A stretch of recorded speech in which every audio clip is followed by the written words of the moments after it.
ইরানের সর্বোচ্চ নেতা মোজতবা খামেনি অভিযোগ করেছেন, ইরান যুক্তরাষ্ট্রের মধ্যে স্বাক্ষরিত সমঝোতা স্মারক বারবার লঙ্ঘন করেছে ওয়াশিংটন। শনিবার 18 জুলাই সামাজিক যোগাযোগ মাধ্যম এক্সে দেওয়া এক বিবৃতিতে তিনি বলেন, এই ঘটনাই প্রমাণ করে মার্কিন প্রেসিডেন্ট ডোনাল্ড ট্রাম্পের স্বাক্ষরের কোনো বিশ্বাসযোগ্যতা নেই।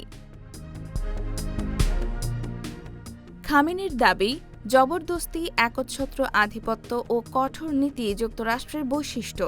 তিনি সতর্ক করে বলেন, সংঘাত আরও বাড়ানো হলে যুক্তরাষ্ট্রকে আরও বড় মূল্য দিতে হবে। একই সঙ্গে তিনি জাতীয় ঐক্য বজায় রেখে দেশের মর্যাদা ও স্বাধীনতা রক্ষার আহ্বান জানান। এদিকে ইরানের প্রেসিডেন্ট মাসুদ পেজেশকিয়ানও দেশবাসীর প্রতি ঐক্য বজায় রাখার আহ্বান জানিয়েছেন। তিনি বলেন, বিভেদ নয়, জাতীয় ঐক্যই বর্তমান সংকট মোকাবেলায় সবচেয়ে বড় শক্তি।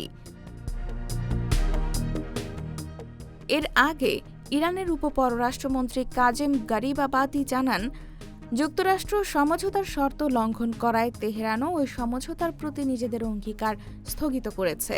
উল্লেখ্য, গত জুনে পাকিস্তানের মধ্যস্থতায় দুই দেশের মধ্যে যুদ্ধবিরতি ও শান্তি প্রতিষ্ঠার লক্ষ্যে সমঝোতা হলেও হামলা পাল্টা হামলা অব্যাহত থাকায় মধ্যপ্রাচ্যে নতুন করে উত্তেজনা তৈরি হয়েছে। IBTV USA, new York.